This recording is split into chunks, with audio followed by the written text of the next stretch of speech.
is shining, nice and bright.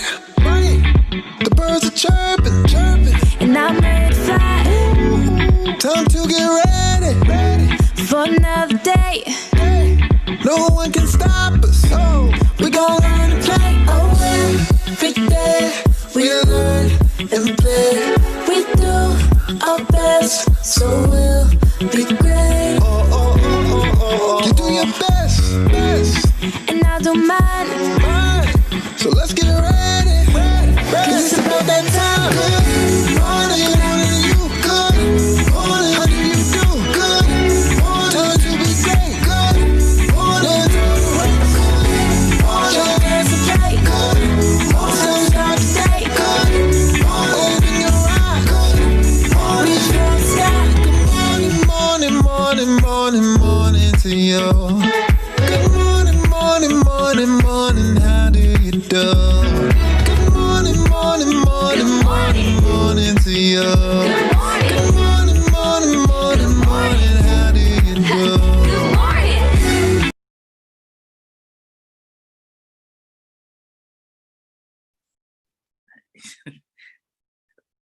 Then we Good morning, y'all.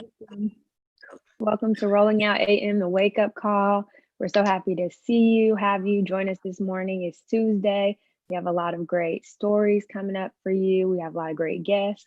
So welcome, Romeo, Munson, Terry. How are you guys this morning? What's going on, Cass, in the city? I'm good. How are y'all? Look, I made it to Tuesday. I'm learning to take it day by day, baby hair Cass. I'm learning to take it day by day. So that's what I'm rocking with right now. Good morning. That's all you can do. Hey, say that again. You gotta rock it, you gotta make it happen, and you gotta be safe no matter what you are doing. Protest, but be smart. So love it. And Corona's, I'm gonna tell y'all something. Corona's going up. My vote is gonna be on Corona. Corona is going up.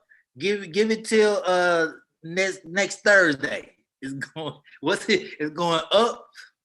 Corona's going up. Going up. It's going up. Don't let it take you down. It's going up. It's going up. Cass in the city. Shirley Carter, good morning. Thank you for joining us this morning. Shout out to everyone on Facebook tuning in. Shout out. Good morning, good morning, good morning, good morning to all of you. Oh, so I got a question for the Rolling Out AM morning show. Since we're gonna kick this off, man. How do you normally start off your morning? I know some of y'all meditate. I know, Mr. Steve, you get to run in. How did you kick it off today? Me, you're gonna let Cass go first this morning because she did such a wonderful job. Yeah. I wake up and I thank God for waking me up. Tell it, Cass. Say it again. That's what I do in the morning. Say a little gratitude right from the start. Mm-hmm. Yeah, I'm with you. I am with you. I am definitely with you. Tyru Brooks says our cheerleading skills are a bit rough. We working on it, man. It's still morning time. We working on it, Tyru. Appreciate you checking in, though. Good morning. We're talking about our cheerleading skills. Yeah, he said we need to put a little bit more work into it. It's rough. Oh, okay. So that's all right. We're gonna get him on the show. Have him come over here, get on. He's gonna get him personally on the show. He had a phenomenal men's trauma show. I mean, Taru had probably 4 or 5 of the strongest brothers talking about the trauma that Black men experience this weekend. So up to Taru, his group. We really appreciate all that you do. It's really a moving moment it was for a lot of brothers. So brothers got to get together, Romeo, and really talk about what's going on because, just to see a brother gunned down, brothers really aren't talking about the traumatic impact of how that affects. It's kind of like you say, hey, they say, get home, just get home, just get home. Just get home. It's interesting you say that. There was a video going around socially. I don't know if you guys saw it, but a black male that was a FedEx worker was crying because he was doing his job. He said somebody drove by in a car, called him the N-word, spit on him, and drove off. And he was just so in shock. And he was like, I was just doing my job. I was just FedExing. Like, and he filmed it, his response. So you're right. Like let's find women, that. okay. Yeah, women. I think a lot of women and men are dealing with the pressure of society. Black women, black men dealing with the pressure of society. It's heavy, man. It's heavy, Mr. Steve. Yeah, race is heavy, period, and it's still not illegal to be racist. I mean, I think they should lose the First Amendment, given that it leads to death. I think at this point, we don't have to wonder if racism leads to death. It is now actually a death sentence for us, both traumatically, both with our health, with the stress, and the fact that people will do things. And, today that person could have spat Corona. So it ain't just like you spitting. You could be spitting Corona, Terry. Can you believe that? Yeah, I could believe it happened. I mean, it just happened last week in Milwaukee, where the woman drove by a crowd of people demonstrating, mixed group of people, and she picked out a black teenager and spat on him, and then went back home. So I could believe it happened.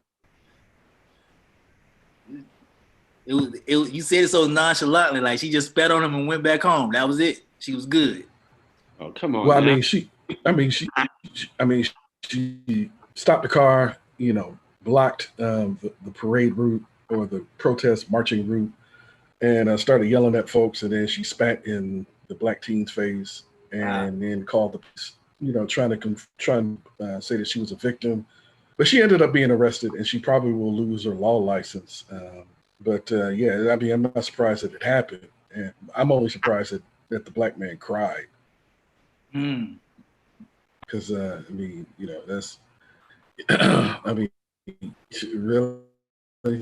he should be surprised. But well, I don't think I don't know that we need to judge black men that don't cry. I think when black men don't cry, the anger that builds up in people, they do things that can be even counterproductive. And having empathy for people in our community who are assaulted, it becomes an issue, because when we don't and we rage out, everybody like, well, what made you go off? Well, here are the 20 microaggressions that literally led me to want to be this way. And then we see it come out, and then they're always surprised, and they want to say you went postal. Well, really, I was just racist at that moment, and I lost it at that second because I've been oppressed. So I think we gotta welcome brothers to actually deal and embrace their emotions and the pain and tears versus bullets at that point.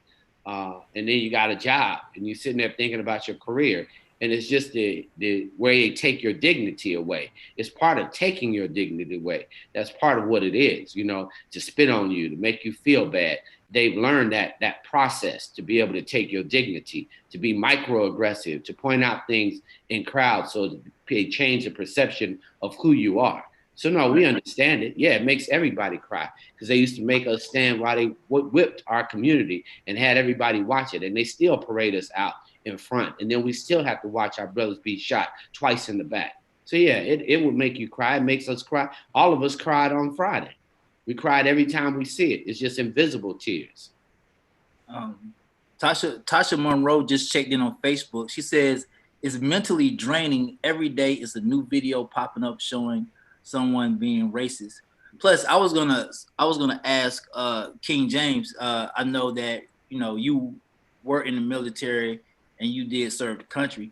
And it's funny that Munson brought that up, Cass, in the city, because I think everybody has a breaking point, right? And in the military, when you guys are doing, if you can recall, when you guys are doing your training, I know you've seen, fellow people that you went into with.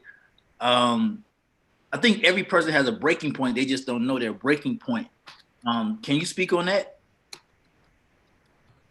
I mean, Well, whether you're in the military or not, I think every man and woman has a breaking point, and so I mean that's just something that you learn in life. You know where your limitations are, as Clint Eastwood says famously, every man should know his limitations. And so I guess the gentleman, the FedEx gentleman, found out his limitations, and it just his emotions boiled over, and I was just lamenting the fact that it's not that he was crying so much as the fact that those are the kind of things that when you let them know how much it hurts you, savages and predators tend to prey on the weak.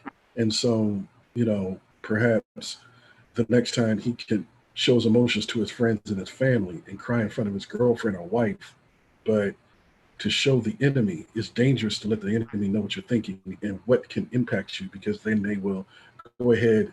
It's just like on the sports field. They know that you're injured, and they're taught to. When they know that your ankle is hurting, they're taught to go right after that ankle. So that's what I mean. Don't show your enemy your weaknesses so much. That's what I mean. Gotcha. Yeah, but if he was wearing somebody else's uniform, he's not even thinking. He thinks he's on a bigger team. He has a whole idea of who his protection is. And we can't tell brothers not to show their emotions. I mean, I don't want to say to any brother that was willing to show his emotions and be vulnerable at this moment, it's crazy. Like literally, brother, you pull up to the Wendy's and get shot. Who wants to think about that? I mean, wow, what about the drive-through? Now it's the drive-through drive-by. I mean, wow, boom. Who would have ever thought it? The drive-through drive-by. I mean, come on, man. And you're not even thinking, which gang was that? I mean, it's a very emotional moment, and I do think we're at a moment of clarity for some brothers that they do want to shed the tear. No, I didn't say not to. That's part of the mental health evolution, and I get you, King James. I'm not saying that we should not show the enemy. I think that the brother was clearly on his job, being harassed by a whole society. I mean, you're harassed by a whole society, Cass. It's the whole society that is giving them a pass. I mean, society just needs to outlaw racism. If you don't have anything that's punitive, that ain't a First Amendment right to spit or to make me feel bad, to take you taking my happiness away. And I agree with you to a certain extent, but let's break it down to its most rudimentary points. When you are in school and you let somebody know that being cracked on, that your feelings are hurt, guess what that class is going to do every single day? Get on your ass. That's called bullying. That's called bullying. And yes, that's what people are definitely removing from schools. Those are the things and behaviors that people have learned that people now are working to move past. People are working to stop bullying. They're definitely not allowing that. If that's where you were in school, that was 20, 50 years ago when you were in elementary school, that was what was happening. Everybody's telling the teacher, they're sending you home. You can't have a fight at school, because we know it permanently injures people and makes them feel less than. And that's not what school's about. Anybody sending their kid to school to be felt bad. Well, yeah, I know, but when you went to school during the Franklin Roosevelt administration months, they were just saying it might have been kings different. And pharaohs. If you want to go back for me, this is about my 100th time. I've teleported here. Living my best life. No. But you're gonna give me some. Tell him to take me over there to Gaza. You know what I mean? Go over there and take me. To my people. Don't start me here, Terry. You're gonna give me some age. Put some dust on me. No. What I'm saying is that we should we definitely should outlaw and try to keep that under the wraps in terms of bullying, whether it's in school or after school. But the thing is that you can't. It's just like racism. You can't legislate and you can't obliterate bullying fully. There's always going to be cracking on people in school. Always. Can. Actually, you can. That's why Robin Roberts was like, "Oh, pick cotton." Oh, okay. It is a whole policy. Microaggression is not going to be accepted anymore. People see it for what it is now. Every time. We'll see. We'll see if the ABC person gets fired, because she deserves to get fired. We'll see what happens to that Robin Roberts person, her superior, who told her about picking We'll see what happens to her in the next couple of stations are really going in the direction that it should. We shall see. I'm anxiously awaiting to see what happens to my queen, our queen, Robin Roberts, the daughter of a Tuskegee airman who fought in World War II and still was treated like a second-class citizen. As a matter of fact, the Tuskegee airmen were treated worse than some of the German prisoners that we took. So Robin Roberts is an untouchable in our community. That's just how I feel. Okay. Yes, what you got? We had a question from Facebook. Angela Staggers, she said, "Good morning. I have a question. How can we as Black people react to racism without wanting to be violent or considering a stereotype to anger? How can we help our young people?" Great question. We got all these organic flow yogis on the line, so we're going to figure it out. We are going to definitely lead to some meditation. Let's not forget that question, Cass. We can come back and let King James answer that. Good morning, ladies. This is Munson Steve. Carrie, can you introduce your guest? She has a bright smile. She's over there glowing. Good morning. Yes, I'm so happy she's here to join us, everybody. This is Adria Moses. She's a fantastic yogi, trauma-informed mindfulness instructor throughout the city, doing great things to make sure our people are receiving some sort of healing at the time. So thank you for being here this morning, Adria. So much for having me. Can you hear me okay? No, we can't hear you at all. Good morning. But welcome to the Rolling Out AM Wake Up Call from Detroit. What's up to D? What's up, D? Carrie in the building. What's up? So guys, I felt right now it was really important to bring her here because she's very brave in this climate. As you know, all brands are being called out, held accountable. She was a Lululemon ambassador. Do you all know what that is? I do. Well, we have a clue. Educate Romeo and King James what that is, what Lululemon is. Romeo is a Nike ambassador, just so that you know. He's a Nike ambassador, Carrie. That's why he's smiling. So yeah, I think most people on the line know what an ambassador of a brand is here. Oh, well, I mean, Lululemon, do you know what that is, Munson?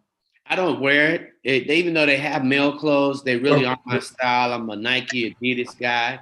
Lululemon. I always question guys that hang out with Lululemon that aren't yoga people. So I never liked it. I thought it was just part of the brand expansion that wasn't for me. It wasn't my kind of thing. And I never wanted to have spandex pants. So I kind of passed on that. I really wasn't into it. I never thought they were talking to me when they built their brand and Lululemon, you know, take me shopping. I purchased it though, but not for myself. Right. It wasn't. Okay. I don't wear that. I'm rocking Adidas right now, my soccer shirt. So I'm like. He knows what it is. Oh, okay. Well, thank you, Munson, for your verbosity. Miss Adria, could you tell us what that is, please? So I know. Lululemon is a yoga brand, a yoga clothing brand. It started in Canada. It's a multi-billion-dollar company. And like Carrie was saying, I was an ambassador. I was going into my 4th year of ambassadorship. And when I became an ambassador with Lululemon, it's when they moved downtown to Detroit. And they really already had their ambassador roster when they pulled me in, but there were no Black women when they pulled me in. And it was as if like, and I expressed this to Carrie, it's like, and I expressed this to many people, is like they invited me on to the ambassador team almost just to like check a box, you know, and like I was Black enough, you know, and I'm a palatable Black for them. And so, you know, my ambassadorship started and throughout my ambassadorship, there were microaggressions, there were, you know, instances I felt majorly uncomfortable. But, you know, we operate in these spaces, especially white spaces, believing, you know, we need to be in them so that we can bring our other brothers and sisters into the space, and then they can eat too. But, you know, Lululemon never really like showed up for me in that way, and they never really showed up for our community in that way. And when George Floyd died, what struck me in that moment, because I ended up stepping down from my ambassadorship after George Floyd, was that when Ahmaud Arbery died, they had a run club at that time, like a campaign. And they used the hashtag run with Ahmaud.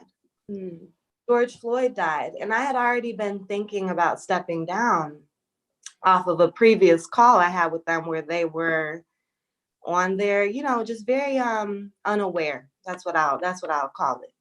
And Tone deaf.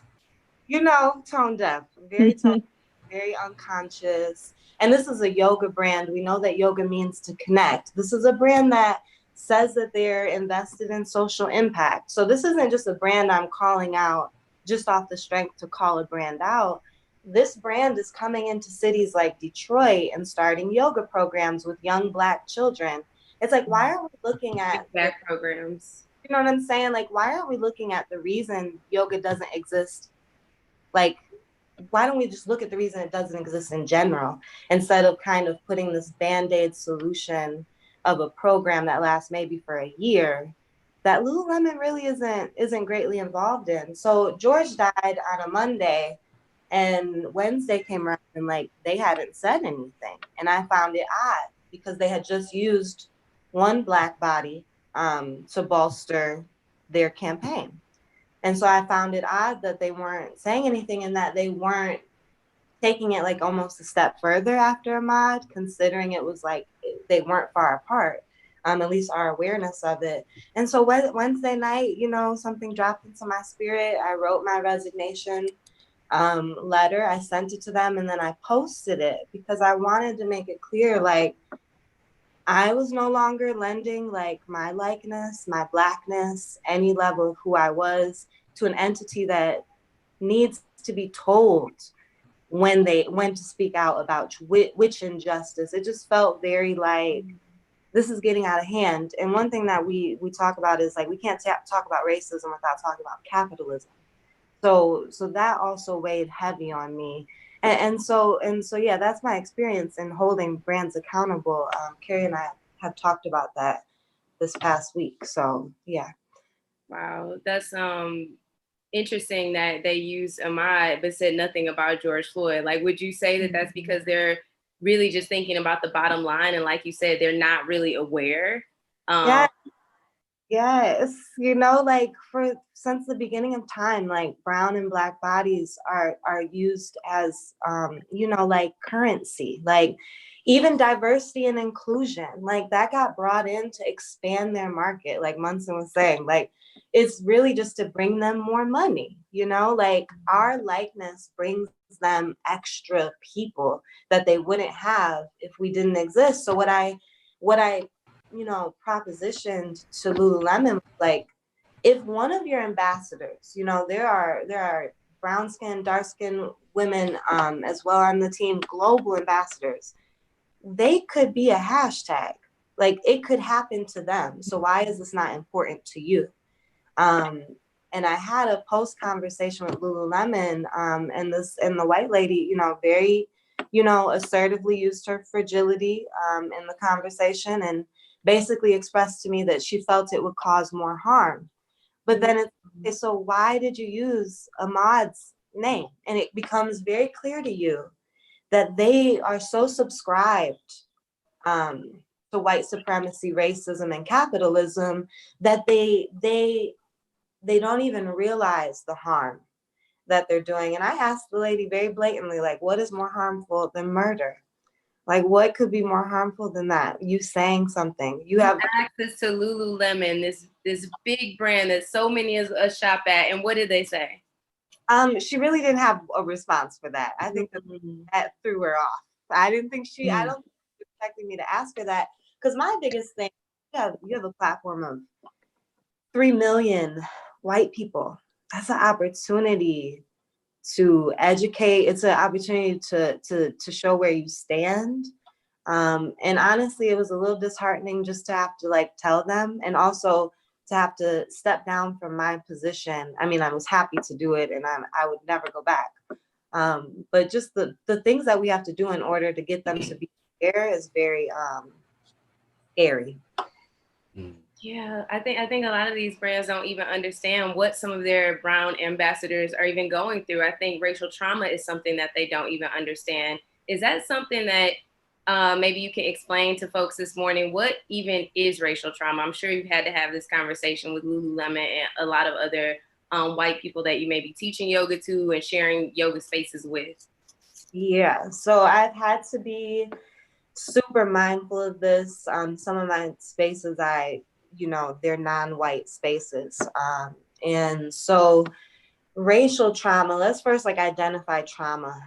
Trauma is abuse, neglect, harm. It's the physiological repercussions of that, the psychological repercussions of that. And so when we look at racial trauma, we observe a 500 plus abusive relationship. We identify all of the things that we know happened, but then there are the things that we have no idea that have happened, but our bodies literally download what happens to us. So from the beginning of time, once the nervous system is disrupted, the body, the literal physical body, will start to keep the score. So it's no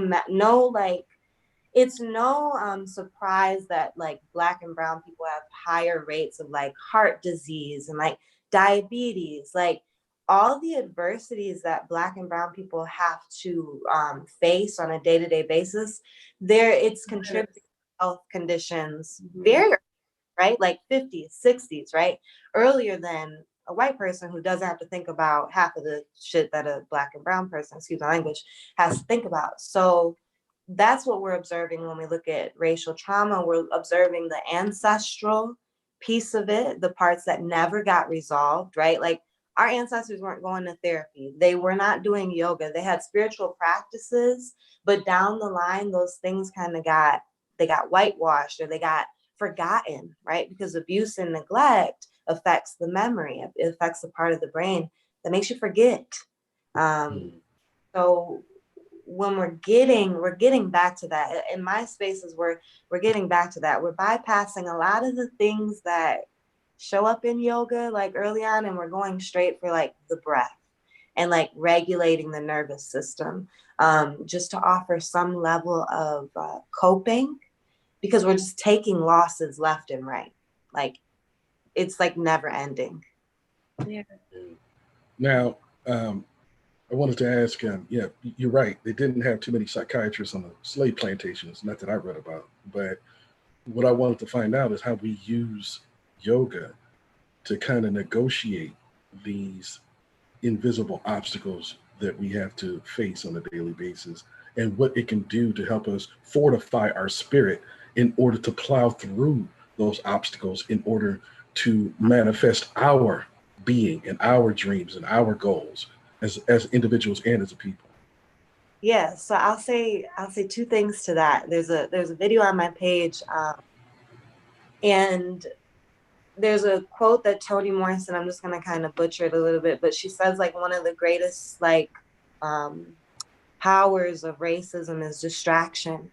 It keeps you from creating. It freezes you. It makes you stuck. And the second thing I'll say is the number one tool of the oppressor that we know is psychological warfare. And one thing that I know is that's with any abuser, that's in any abusive relationship, is psychological warfare first. So what does yoga do? Yoga gives you an opportunity to connect with your mind, body, and your spirit in real time.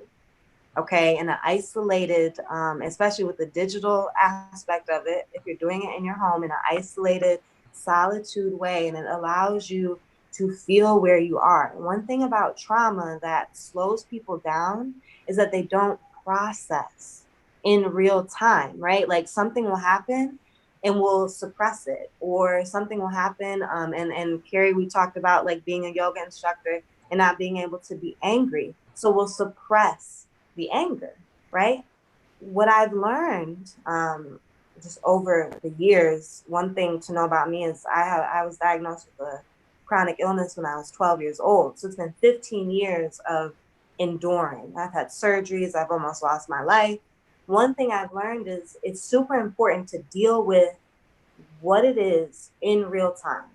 So Toyin, this beautiful young Black woman, we found out that, she ended up being murdered. It is super important to sit with that in real time. Like, do not wait to sit with that, because once you wait, it starts to fester, and that's what starts to slow you down, weigh you down, make you sick, right? And it seems like, yoga is this far out thing, and that's because of what whiteness has done to it. But we need to understand that it's a moving meditation. It's a practice for any body and every physical body. And it's an opportunity to breathe. When I talk about the breath, we're tapping into parasympathetic nervous system. So the part of your nervous system that promotes rest, digestion, and ease, things that are going to preserve your cells, literally preserve you. So that's what yoga and meditation, that's what it's offering. And that's what Carrie and I and everyone in the community is just promoting, because it's vital for self-preservation, because if they take out your mind, they got you. They got you. Mm-hmm. And what is that term again? I'm going to have to look that up. Who? Parasympathetic. Parasympathetic. Okay. Parasympathetic. So the central nervous system has the sympathetic, which is your fight, flight, freeze, which is every time you open up your Twitter, your Instagram, that part of your nervous system is fired. Yeah, naturally. So you cannot, no one can be okay. It's like a lid. Let's talk about, I'll try to be brief about it. In your brain, let's talk about this lid, right? Every time something traumatic happens, mm-hmm. your lid is open, and your body, your mind, and your spirit protect you as it should, right? But this threat is global. It's not necessarily at our front door, but we know it could happen to us, right? So it happens, and then maybe it closes and you go back to equilibrium and you're good. And then something else happens. Black people have been having their lids flipped open since the beginning of time. Our lids are just open. We stay ready. And then we get called angry. We get gaslit. All of these things mess with your mind when you know the reality of what you feel. So yoga gives you the opportunity to be with the reality of what you feel and have it be real for you. And no one can take that from you. That's what we've learned, is no one can take this practice from us. And the more you do it, it fortifies you, like you said, your spirit, and it creates a barrier. It really does. It creates a layer of protection for you. Well, let's hold tight, because we don't want you to go, but we do have to. I don't know if you've got another 10 minutes. We need to talk about this pandemic. Sure thing. Community seems to. So, Miss, I think we're going to bring on Dr. K, who is our epidemiologist, because our community needs to hear about this. Did we lose her? Hope not. Hope not. Shout out to everybody on Facebook again. Go to rollingout.com to check out all the stories that are up right now. Hey, Dr. K. Hello, good morning, everyone. Dr. Stevens, how are you? Well, how are you? I am well. I'm awake. You're awake? It's coffee time. It's coffee time. Good morning from Rolling Out. It's coffee time. Mm-hmm. All right. Well, we are talking about these psychological and sociological issues. We've got Health IQ tonight. We need a report. Where are we? It appears that we definitely are on a trajectory of some sort. Which way are we headed? I have a famous morning song. We are headed up. We're going up. And not in a good way. So basically, as of yesterday, the death rate is basically predicted to increase to over 200,000 by October. Mm. Wow. And that's because of premature openings and people just kind of forgetting that we are still in a pandemic. And you're right. And there's actually a Harvard scientist or epidemiologist who might even think it might even come even sooner. But it's hard to project. It's hard to project these things. But as a prognosticator yourself from the medical community, what are some of the things that the factors that are contributing to this? I mean, I know it's axiomatic to you, but our audience may, might be forgetting and need to be reminded of the things that contribute to this extremely communicable disease. Well, right now it's just basically laxed precautions with the public as far as like indoor gatherings. People are now going into restaurants and they're not social distancing and they're not wearing masks. Masks have now become like some sort of political statement. If you don't wear a mask, you represent some party. If you do wear a mask, you represent a party. So it's it's really becoming crazy. And so in the midst of the protests and just the police brutality and killings and everything that we're experiencing in the US right now, the hangings, so people have pretty much forgotten that we are still fighting a silent killer. And that will probably kill more people than police ever will in a short period of time. And so that's the one thing that the news isn't reporting on. It's kind of gone to the back burner. And so it's up to public health practitioners like myself to just kind of keep the fire burning when it comes to COVID-19 and just all of the implications. Memorial Day kind of kicked off the increase in cases. Texas right now is just in a horrible situation. They're Arizona, in the midst of their largest resurgence. Yeah. However, the governor is putting the responsibility on the people by saying it's your responsibility rather than enforcing another stay-at-home order. So he made it a social responsibility instead of taking responsibility as a government official for the health of the people. Which I thought was one of his responsibilities, but we're not going to go there right now. Yeah. I understand that Arizona and about 19 other states have also seen increases in the last couple of weeks. And then we're going to have a major rally in Tulsa, Oklahoma, and which we may not be present at in large numbers, but it still impacts us because, again, this is an extremely communicable disease, and we see these people at the restaurants and at the grocery stores. So that's still a problem. It's a problem because people are now traveling. So right now, I believe it's just over 2,000 cases of non-Georgia residents that are COVID positive right now. So when you have an influx of people that are coming in that don't live here from other states that may have laxed precautions when it comes to COVID. So those are the things that we as citizens of Georgia have to keep in mind as well in other states. So it's not just the people here that you have to worry about, it's those coming in from other places.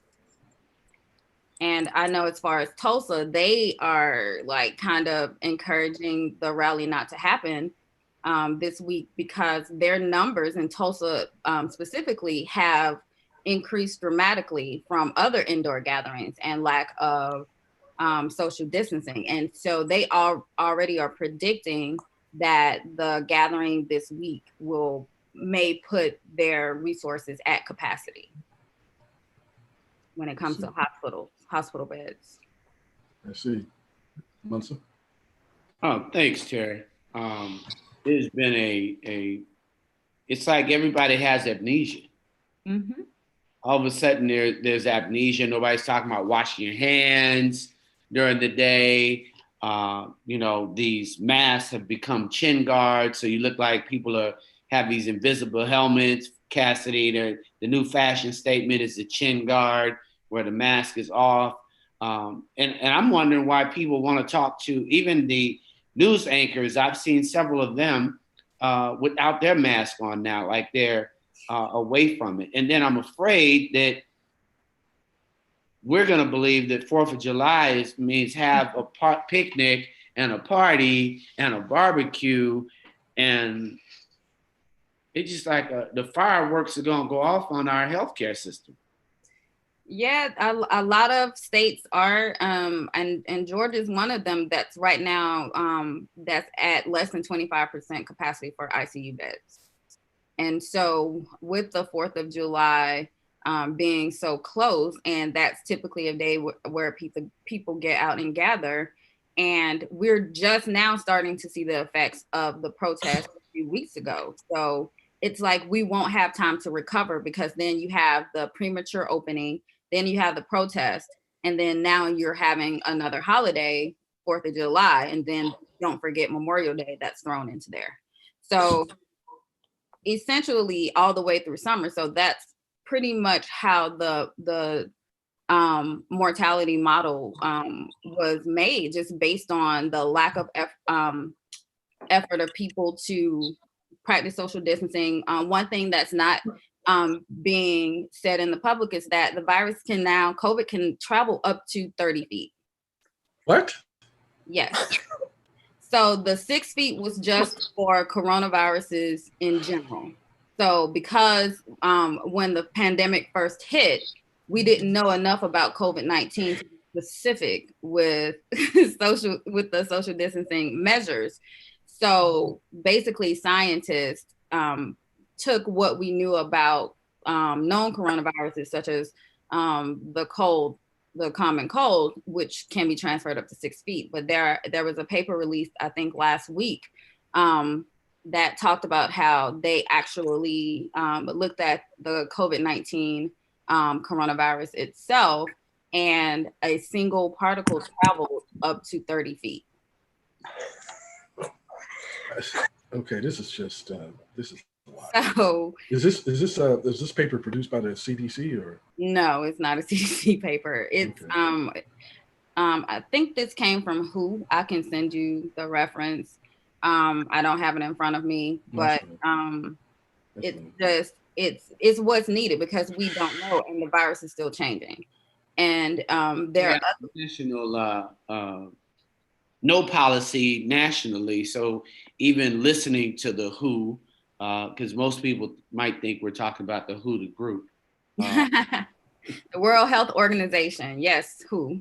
Yeah, and it's been discounted, and yet this is a global pandemic. This isn't a pandemic that is literally stationed only here, and it's definitely traveled around the globe. So I think people are getting more comfortable and are willing to take more risk based on the lack of visibility. I think we've seen more, literally from a messaging standpoint, more videos of George Floyd's death, more videos of our other brother that was shot than we have funeral homes, morgues. And I think the truth needs to be more in the faces of our community. But the conversation with the drill, and that's where they asked us to come back. So you didn't. Miss Carrie, our yoga expert, can we mute ourselves, please? Oh. Thank you. She's so sweet. Okay. But please continue, Dr. Stevens. Yes, so that has pretty much been the sentiment of public health practitioners, basically across the nation, is that because of reopenings, even in the midst of the climbing number of cases, people think that because the states have opened that it's safe. So when you have someone that's entrusted with your life, essentially as a government official, and they're supposed to have the people's best interest at heart, are opening up, for an economy and not really thinking about the people. So that's where there's a disconnect, because they're trusting someone that doesn't have their best interest at heart. So there's like, well, it must be safe if it's open. If it wasn't safe, they wouldn't open. And that's not the case, because even Florida's governor said they're going full speed ahead with opening their schools when they have some of the worst cases since the start of the pandemic. And Central Florida is being hit like crazy, to where restaurants have had to close again. And but we don't want to give everybody everything. We've got Health IQ tonight. You've got a special guest coming tonight. Yes, we have Dr. Ray. He's a sociologist. He's been on CNN. He is a professor. Just you'll have to just come and tune in and just to hear him. He's just an overall wonderful person, I should say. I've been on a panel with him before, and he just has a lot to say when it comes to the Black community, how we socialize, how slavery has impacted where we are right now, and just how the killings are impacting where we are right now as far as like our how we see it, like our mental health. And so that's something that we need to take into consideration. And I just also want to point out that a lot of researchers now are saying that it's racism and not genetics that is the cause of why Blacks are dying from COVID-19. So yeah, That's deep. That's deep. so that's going to be. Well, that's tonight at 6 p.m. on Health IQ. Dr. Stevens, we want to thank you as always. I look forward to tonight, and you and the sociologist. Big ups to you. See you tonight at Health IQ on Rolling Out. Thank you, Dr. Stevens. Bye, guys. Thank you. Thank you. Woo! It is tough getting there, Terry. It just seems like we're going. We're going to crank this back up with all that we know. I told you yesterday, told you Cassidy, told you King James. I'm just waiting on aliens at this point. That's where I'm at right now. Well, I mean, it's not an explosion in an uptick, but I mean, it's definitely alarming how much COVID-19 cases have gone up, and so people should be taking precautions, because to get 200,000 deaths by September or October, that's definitely should give people trepidation. But yes. Since Carrie wanted to talk off air, we would like to bring her back on so she can speak on air. Yes, and so Carrie, no bullying. We don't bully. Yeah, we're not bullying. It's only love here. It's only love. You know. Well, I just wanted to give her a little microaggression, just so she could tell us how to get out of it. You know what I'm saying? We all wear the skin that automatically seems to come with something, 400 years worth of something. We're really trying to peacefully remove from our spirits and all these psychosomatic something kind of open and closing, something that happens on. Come on now. Well, I'm gonna jump to Facebook real quick before I get to my question for Adria and Organic. Christina Steed is checking in, and she says that such an important topic. The body is designed to heal you. The mind supports the body in healing. Marcy Carter says yes, yoga. Daryl Parker says, good morning, Rolling Out AM. The COVID conversation and the yoga conversation is much needed. And also shout out to Teyana Taylor. I just messed up your whole last name, Baker-Roski. Good morning to you as well. I do have a question because of the ambassadorship that you brought up. Can you hear me? Yeah. Okay. So this week, one of the things that I've learned from Mr. Steed is always being in the conversation, right? Always being in the conversation, because even Carrie brought up the fact that a lot of these companies do not know. So my question is, and I'm not playing devil's advocate, but when you took yourself out of the ambassadorship, how does that affect the change of the company moving forward if they don't know? If they don't know what? If they don't know they're wrong, if they don't know that they're wrong, if your voice is gone, right, and your voice is the voice of reason, because it's important to be important. From what I've learned from Mr. Steed, it's important to be in those conversations, a part of those conversations. So my question is, when you remove yourself from the conversation, what was the next step as far as the voice being heard to create the change that they needed, or was there no change? So I think that when we observe anti-racism work, this is like the first time I've ever seen white people at this amount acknowledge that racism is real. It's terrifying and interesting all at the same time.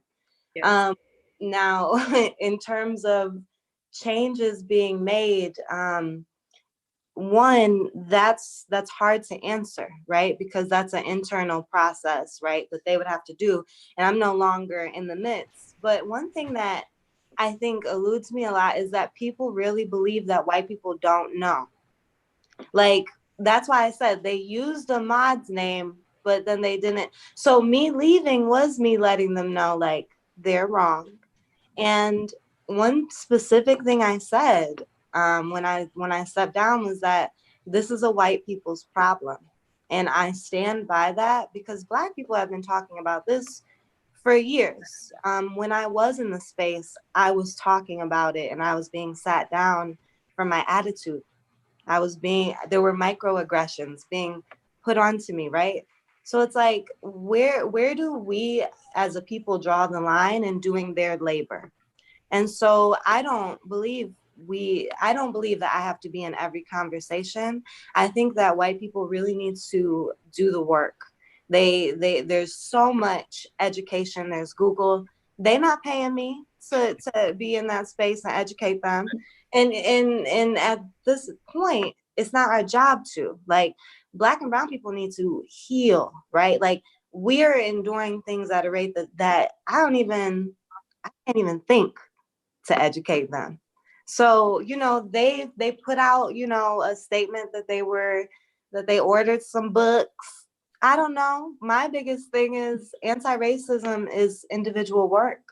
And me taking my likeness out of capitalism, for me, was an individual movement that I had to do as well. For your own health, right. What was their other response? Can you share with them what they did as a result of you stepping down, which was a win, and a lot of people were really excited about this in our community? Yeah, so I sent my resignation Wednesday night at like 1 a.m. And I posted at like 9 a.m. the next day. And then by 9 p.m., so about 10 hours later, Lululemon emailed me. They had made an immediate donation of $100,000 to the Freedom Fund in Minnesota. And they made a front-facing statement. And then something about their internal process. And, I was satisfied. I mean, like, it was kind of like, you just don't want to have to tell somebody to do the right thing. But outside of that, it was like the 100K, that's a big thing, is like, go into your purse. Like, if you're at a loss of what to do, like, that is where you can begin. And so that was a win for a lot of us. And it was just kind of like a power move in a way for me. Removing my likeness, stepping down in a 100K donation is, for me, that's worth it. Like, that's worth leaving a conversation for. I have to agree. That's powerful. Everybody was really excited. Why are you shaking your head, Munson? Thoughts?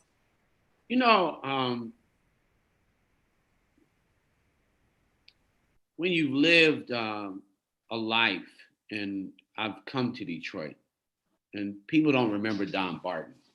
When he sold his company, it was like $300 million. When you have a $1 billion company that's publicly traded, that can float bonds, that can create synthetic financial instruments, and our community celebrates crumbs, it's kind of like buying our consciousness for these numbers that they'll never remember. The CEO's bonus is bigger than that. His monthly pay is bigger than that. And it's not something that is honest. Honest when you say, I'm making a 20-year commitment.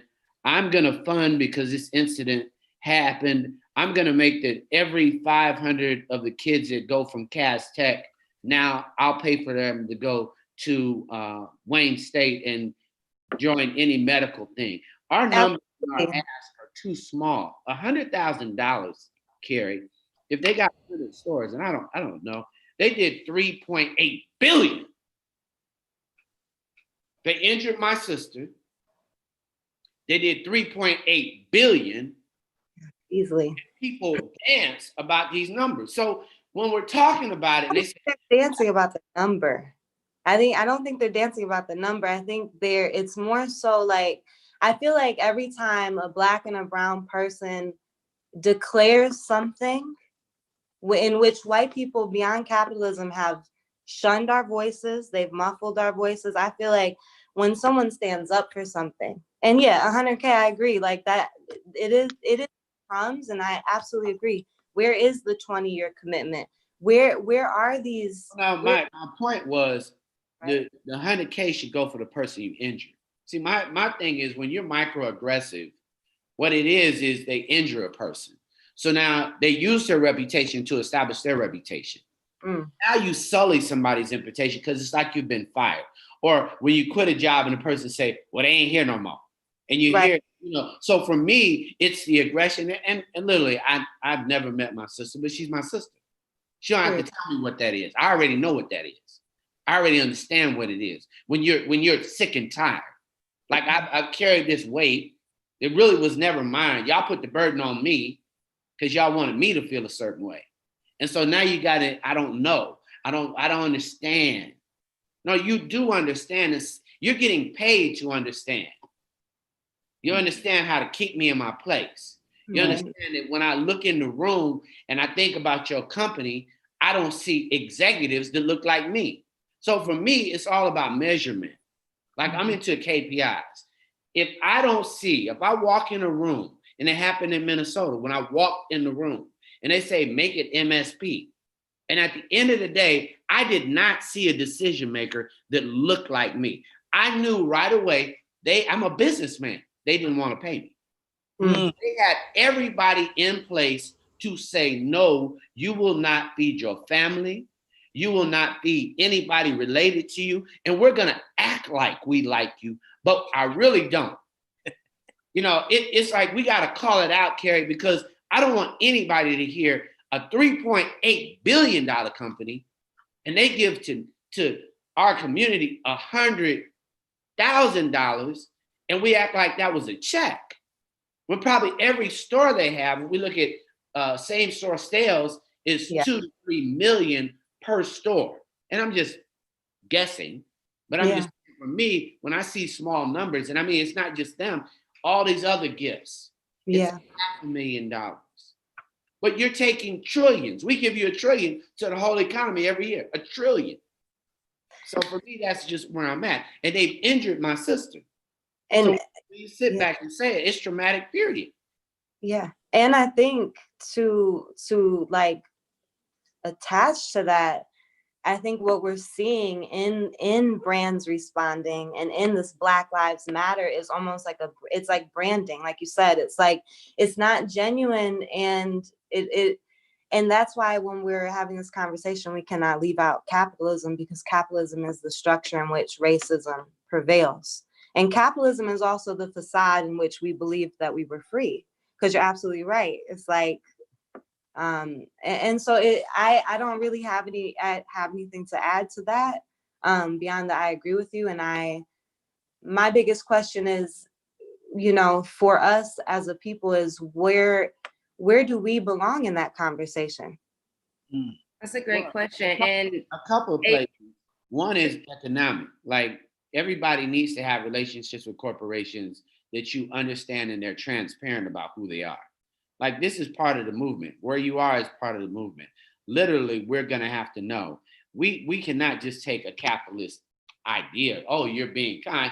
You and I both know if we don't see more brothers and sisters in executive roles at Lululemon, they hate Black people. Period. We don't have to wonder. We don't have to ask.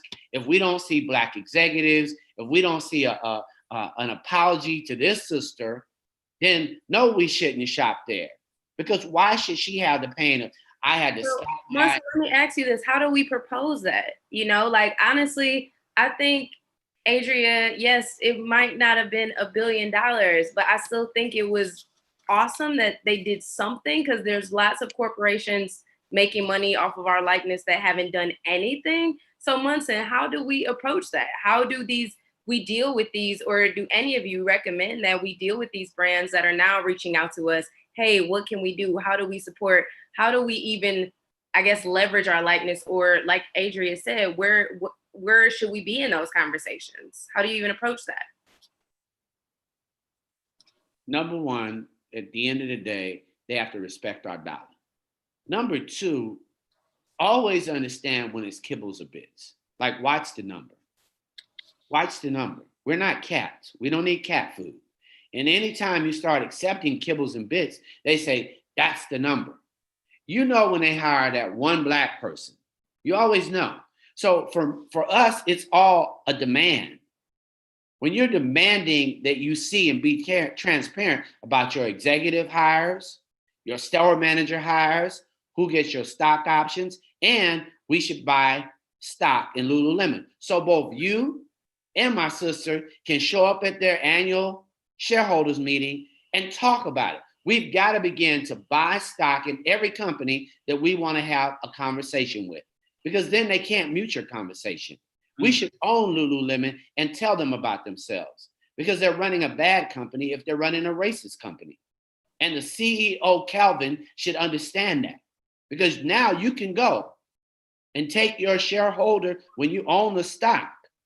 Like, we can't keep having conversations as standby, because see, I don't have to do that. When you own part of it and it's available to you, Carrie, I mean, Nike's trading for about $85. You don't need to buy the shoes, buy the stock right now.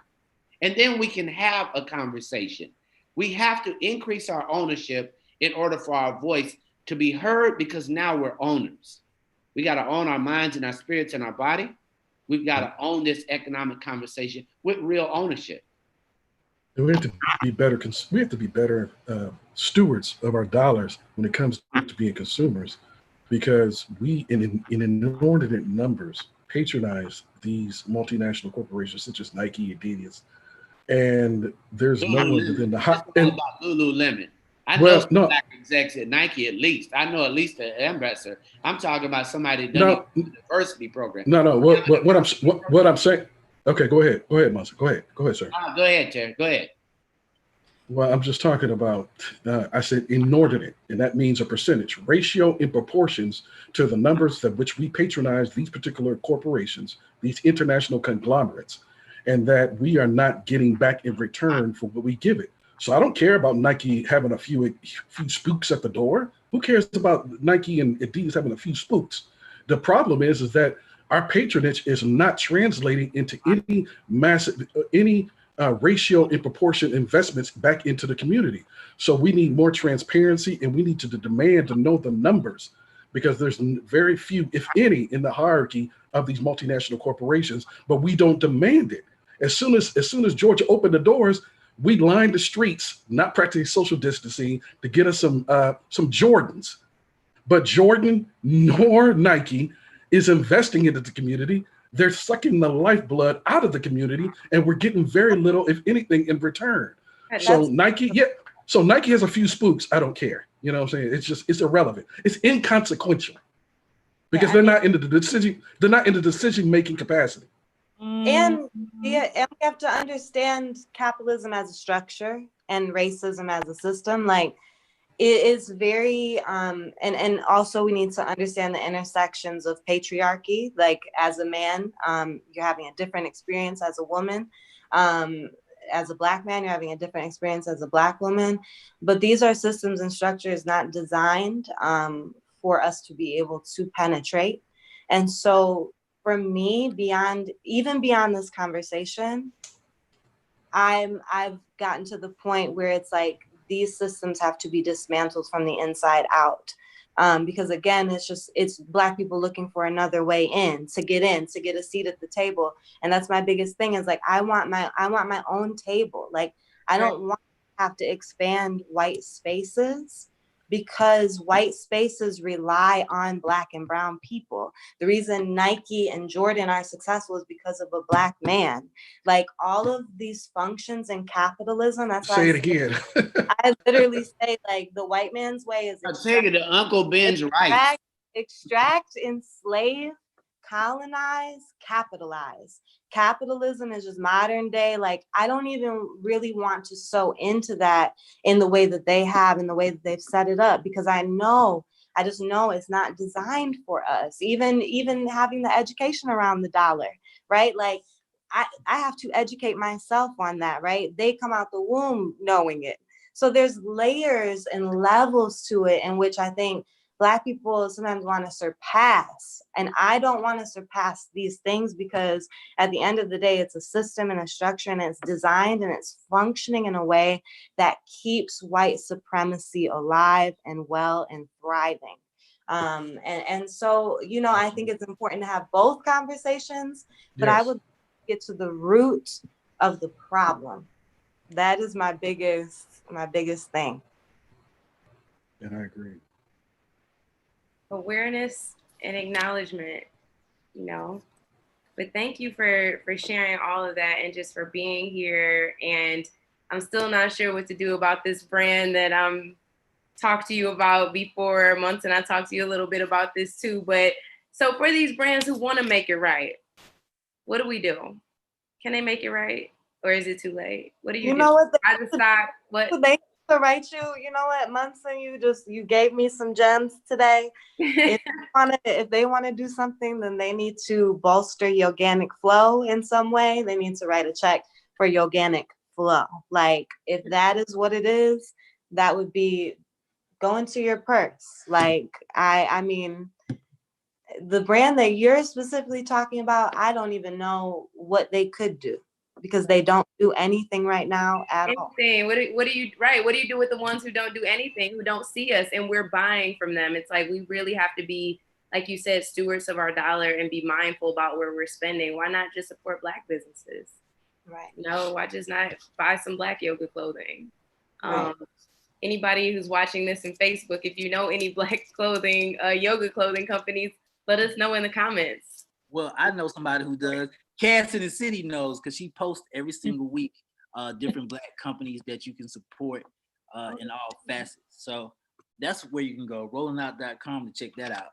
That's what I heard. Yes. Vertical Activewear is one I know, but I'm sure there's tons of others out there.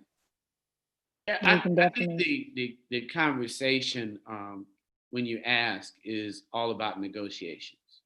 So kind of what you're negotiating and just sharing with you is, how do you collaborate and be a partner? So if somebody says, and obviously you're dear to me, Carrie, so it's okay if we got a partnership, then let's do a 10-year deal. Let's figure out how my Organic Flow brand grows with you. Organic Flow, this may be your third time today. And my friend was texting me like, organic? Yeah, you're just tell me it's my mouth, you know. I got dry mouth right about here. Hey friend, I got dry mouth at this moment. Organic Flow. At any rate, my point is, it's all about collaboration. So you want to figure out, how are you going to help my line grow within your system so that I'm a real partner? And what type of equity investment are you going to put in me so that I believe? Like, at the end of the day, for our community, it's the equity. And an example. So for Vice Media, Disney wrote off $500 million. So rolling out, at some point, Disney invest in us. If you want to make it right, you wrote this off. You said, I don't even care at this point, Vice Media. You blew through. We're going to write it off. My investment, $500 million. So we want them to invest in our communities. We can't have our own if they're giving the money away to their children to lose. Like, at the end of the day, you just gave it to them to lose. You wrote it off. So when you ask, you're asking like you want to be fed. I'm saying partner. There's no partner. If you collabing, then you can find equity in a partnership so that I know when I win. Like, I don't want to be your if that's the conversation. They like to rent ambassadors because they can rent them, leave them. There's no equity. You grew their brand, they took your influence, and there's somebody who saw you and they're hungry. They're ready for next. So it's all on your negotiations. If they're not going to allow you to participate in your collaboration, then you know that they're really working to rent you. That's reciprocity. That's their intention. So you've got to be smart enough to say, hey, I got a new intention. I want to have a sister's brand, your organic flow, and be able to understand that this is a real partnership and collaboration. For most of them, they never want to partner with us because now they won't be able to say, this is what you got to do. Because we'll have a say in ownership. And when the coins come in, we get some of the coins. But when we don't have partnerships and they rent us, it's the kibbles and bits. We become animals to them. And Would ambassadors agree with that? They go or back. Former ambassadors, I should say. I would absolutely agree with that. I think that's the perfect way to put it. You get rented, and then your gifts are used, and then I was in my 4th year of ambassadorship, but again, there's no equity, there's no longevity, right? And it's a paternalistic relationship that benefits the benefactor. Absolutely. And not the beneficiary. And Absolutely. that is what the problem is. And it converts an image of success for people when it's not success. At the end of the day, it's an image. They are selling clothes by the billions. Yep. And we're not partnering. I think when we talk about it, just kind of get a little closer to the conversation. For most cities and governments, there is a participation number. So if you're going to do business at an airport, even your airport, and I don't know if you know that Concessions International, which is an Atlanta-based Russell company, actually does concessions out there with Paradise at your airport. Well, that's because the policy is made for us to participate in the economics at airports. The transportation has some of that, the Department of Transportation. Cities have contract compliance so that we're all getting to participate. We have not asked private sector to really open their doors of participation. And advertising industry is the worst. One of the worst. Well, because images control self-esteem. Exactly. Say it again, Adria. Say it again. Images control self-esteem. So as she says that, and you think about that, they rent those images and make images. Now here's a company, and all these women are making car decisions, but the lead for that commercial is a guy. It ain't because we like him, it's because he's paying himself. And a guy sold it in. So when you say it to it, this the images, why are there no black, why aren't there 20 black ad agencies? Strong, big. Because that's money that our kids could get, being copyright, being able to learn how to do copy when they're copywriters, rhymes, all the commercials. We're not asking those questions. We're asking for little kibbles and bits. And they're not transparent. And we've got to, at this moment, have a whole ask from our even influencers above, Carrie, when every influencer that has 1 million doesn't say, we want transparency, we want to see how many KPIs, key performance indicators on how much and how many blacks are on all those levels, executive and how much business and all of these areas. We can't win because we're talking about, well, we don't care how much you support Black Lives Matter because I don't know how many people they employ. I don't know who they employ. They matter like a nonprofit, not like a black business economy. At the end of it, they matter like a nonprofit. I support them as a nonprofit. I don't support them as a business choice. You're not making a business choice when you give a nonprofit a gift. That's called philanthropy. That's not business. That's philanthropy. We cannot be confused that philanthropy is doing business with Black people. Well, philanthropy is a euphemism, but definitely we understand where you're coming from. But we would like to thank you for joining us again, Carrie, on Rolling Out AM Wake Up Call. Thank you very much, Adria. That was very, very well needed in the conversation that we had today. Mr. Steve, I'd like to close us out, sir. No, Cherry, I'm going to let you close us out with your... Okay. Well, thank you. Shout out to the big D. You know what I'm saying? I love the D. I did my internship at the Detroit Free Press. So shout out to the big D, or to the D, I should say. And thank you very much for coming on to Rolling Out AM Wake Up Call. Look forward to seeing you next time, Carrie. And thank you very much, Adria. Thank you so much. Yes. And I'm breathing over Thank here, you. Carrie. During this whole experience, I've been blowing. Yeah. I'm mad because she's not doing our breathing. We're not doing our breathing today. Hey, I just woosah. You know, yeah. Organic flow. Organic flow. Somebody get them together. All Yoganic. your homies trying to check me. Tell him, Cass. Yoganic flow. Thank you. Organic flow. Yo, Carrie. Marcy, if you're watching this, girl. Anyway. It's a whole situation, Marcy. Thanks for tuning in. Thank you so much. We got you back. Thank you. Peace. Thank you. Friday. yo guys, D Turner checked in from Facebook. She says, Cassidy, can you tell us each day a few names of Black-owned companies we should support?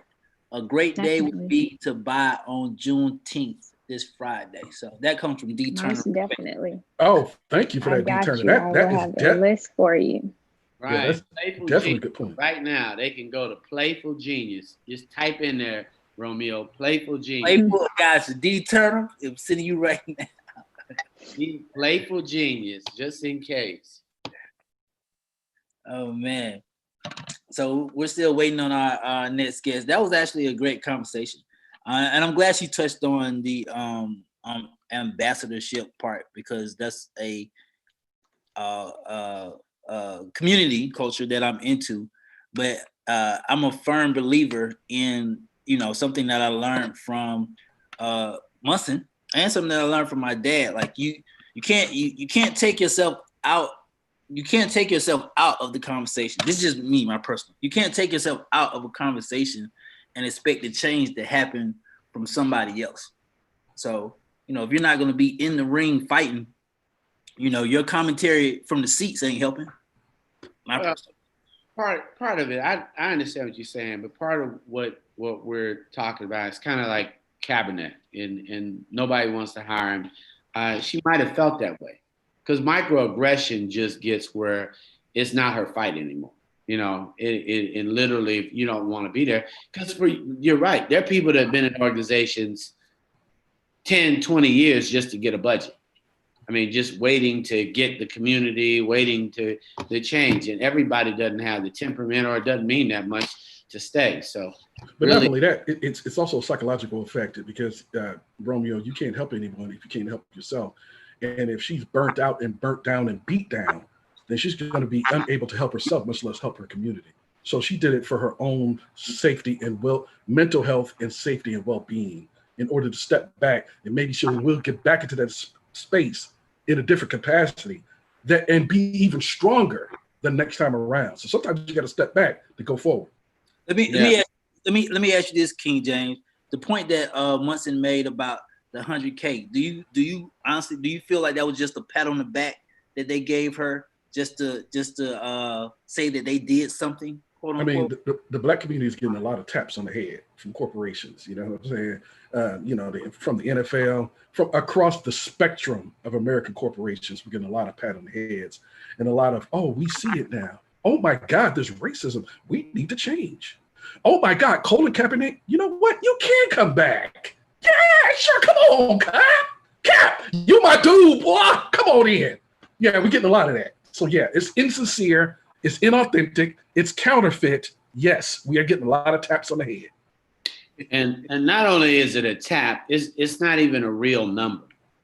Yeah. I mean, it's like 500,000 is the current number to go away, or it's the number, but nobody who is accepting the money is demanding that they do business with our community. Yeah. At the end of the day, it's are you doing business with our community? Not how much you can give away, so that next year when it's not as important, make a 20-year gift and make me believe. Yeah. Then, It's go ahead, T. No. I was agreeing with you. It's almost like an analogy because we grew up with a zoo in our house, like animal, cats, dogs.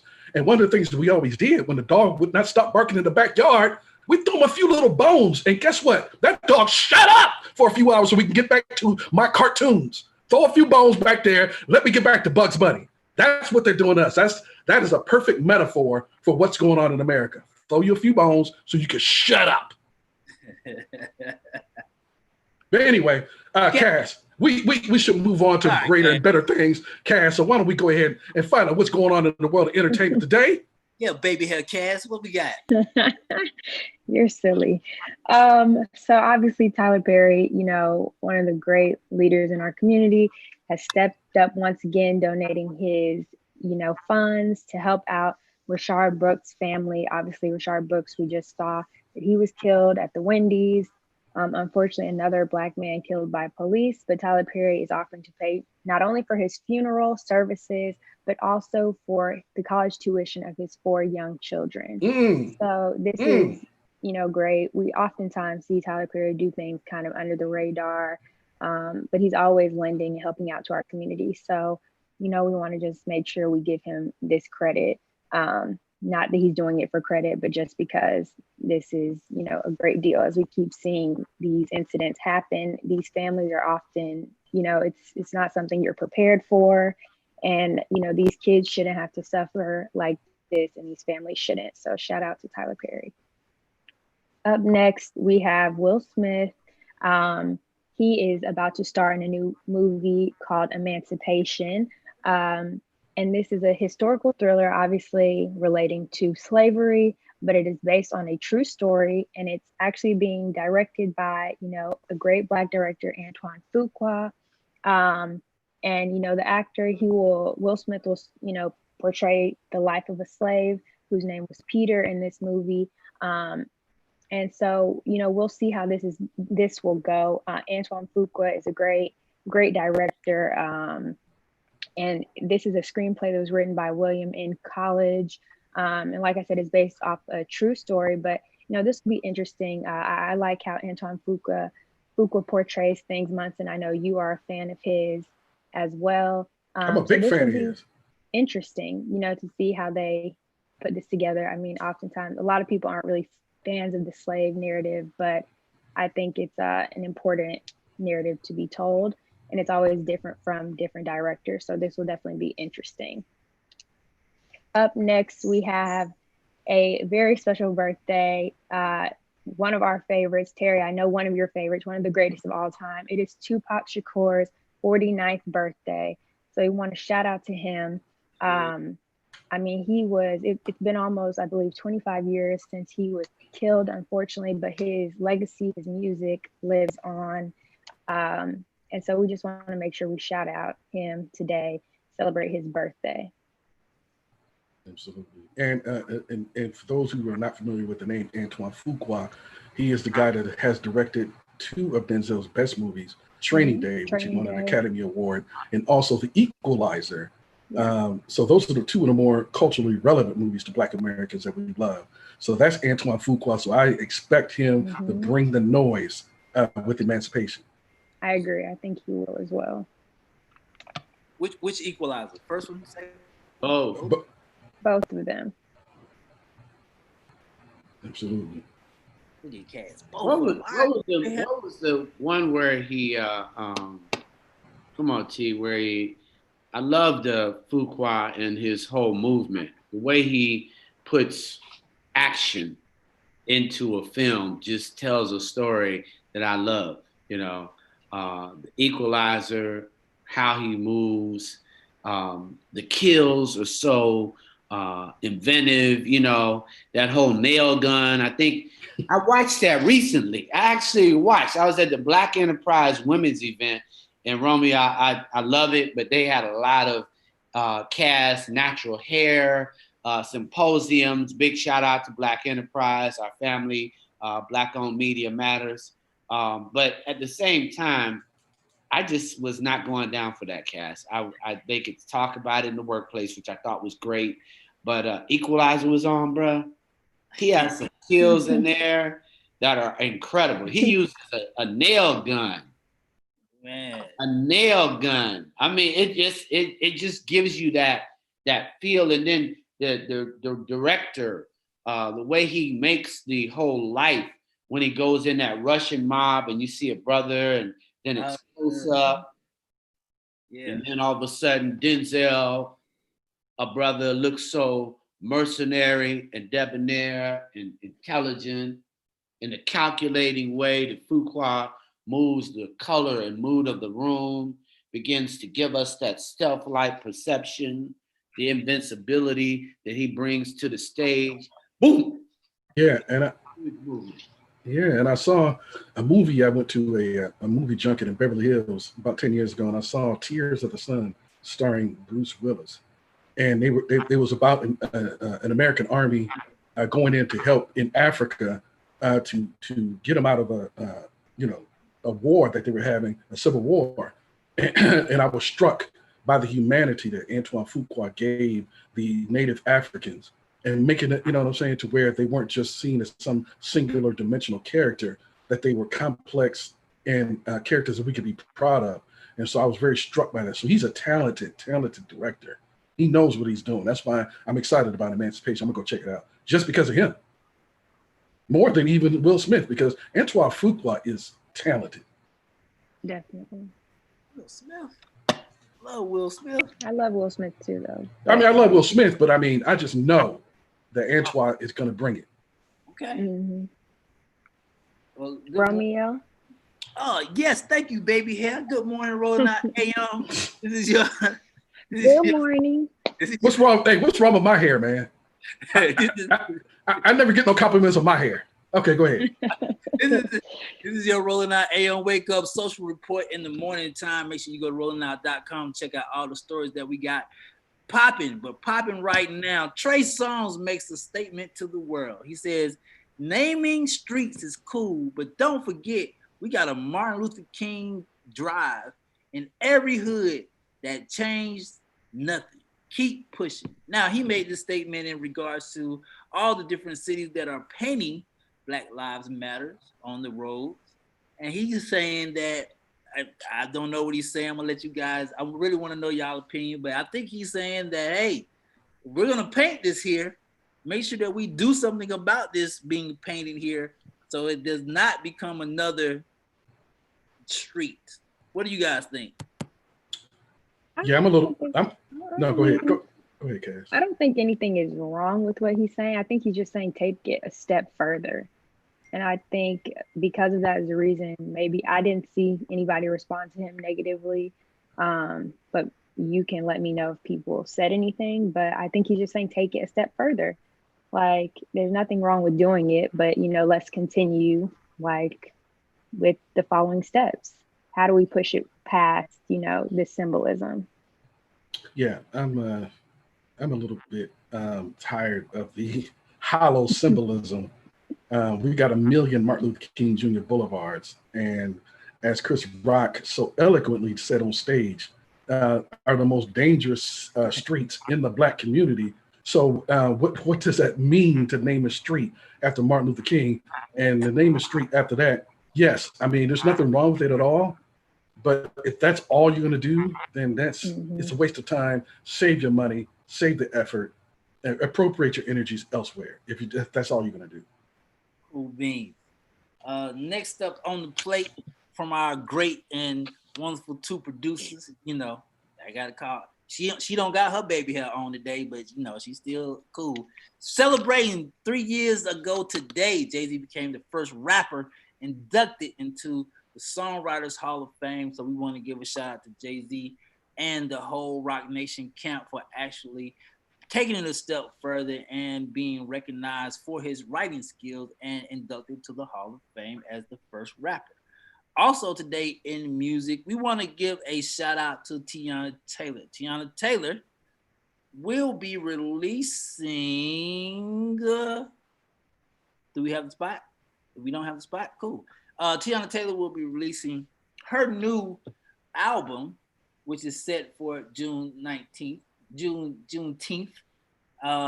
Thank you, Cass in the City, for that. The album has 5 parts to it. Studio A, Studio L, Studio B, Studio U, and Studio M, which was going to represent hot new songs that she's got popping up. So check out Teyana Taylor, and she will be dropping this Juneteenth on the block. This is your Rolling Out AM Wake Up Social Report. And yes, you do, because I sent it to you. And I love everybody that love us. Well, so make sure you follow us. We want to congratulate her as well, because she just announced that she was pregnant. So congratulations to Teyana Taylor and Iman Shumpert, I believe is how you say it. But shout out to them. They're adding to their family. So, we love the Black family unit. So congratulations to them. You know what's crazy, Cass? Iman Shumpert, he went to Georgia Tech. Did you know that? Congratulations. Just want to throw that out there. And congratulations. You want to start throwing out alumni? That's what you want to do? No. Cass, we don't want him to start. We don't want him to start in the church testimony. So please. So yesterday, man, if you can, make sure you go out, check out Cass in the City's interview that she did with Ice Cube on the high note. And yesterday we gave away a $25 Fandango gift card. And the winner of that gift card today, ladies and gentlemen, congratulations, Charlotte Johnson, for following us on Facebook and commenting. She is our winner. Congratulations. Of our $25 Fandango gift card. We appreciate you very much for checking into the AM Morning Show. And congratulations, man. Sending you your prize today. That is what's up. Thank you for participating in Rolling Out AM Wake Up Call Contest. Yep. Oh, and before I get out of here, I got something for King James. You ready for it? What up? This is T-Mobile's new motto. Don't be afraid to cut everybody off. That is the new motto. T-Mobile title. They just released it today. So shout out to T-Mobile, man. Don't be afraid to cut everybody off for a whole day. We'll fix it. Tell everybody, for people who didn't understand, what was the premise behind their statement? Well, yesterday, apparently, T-Mobile said, you know what? We're going to take a day off and shut down the whole entire network across the world. The whole network. World, Craig. Like, I have never, what's so funny? It's funny because King James and Mustard Steed on Monday, they was like, well, what else is going to happen? Well, apparently, everything's up for grab these days. So networks are going down, aliens are popping up, everything's going up. Everything's going up. COVID's going up. T-Mobile's going up. So Terry, what you got for us, man? Yeah, I got a few things on the menu right quick in pop culture, music, and sports. And this is my boy from the Buckeye State.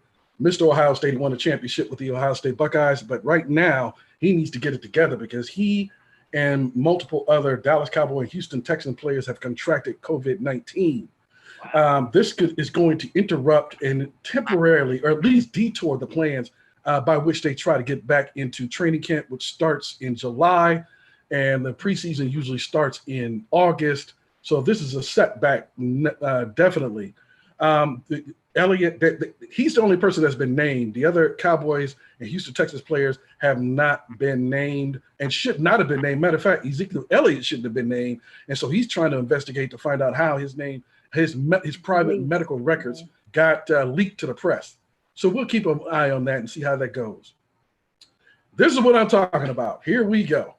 I mean, is this not talking about synthetic, inauthentic, counterfeit apology? They spent the last 4 years banning Colin Kaepernick from the NFL. All of a sudden this week, they realized they were wrong. Now, Roger Goodell wants to welcome Mr. Kaepernick back into the league. He says, I welcome if any team hires him, although it's highly doubtful, but he welcomes if a team hires him to be their quarterback. Well, what happened in the last 4 years that he had some type of epiphany, like a come to Jesus moment in the last month to figure out that they did this man wrong for holding a peaceful protest? Oh, they had violent protest out in the streets when his peaceful protest was ignored, which usually has happened throughout history. So, okay, I can't give you no shout outs to that. Go there. Nah, miss me on that one. So we'll go on to the next report because, I mean, you're oozing in authenticity out of your pores. I mean, just you're secreting dishonesty out of your pores. Just look at that picture. All right, B. Simone, come on now. B. Simone is now admitting that her team messed up.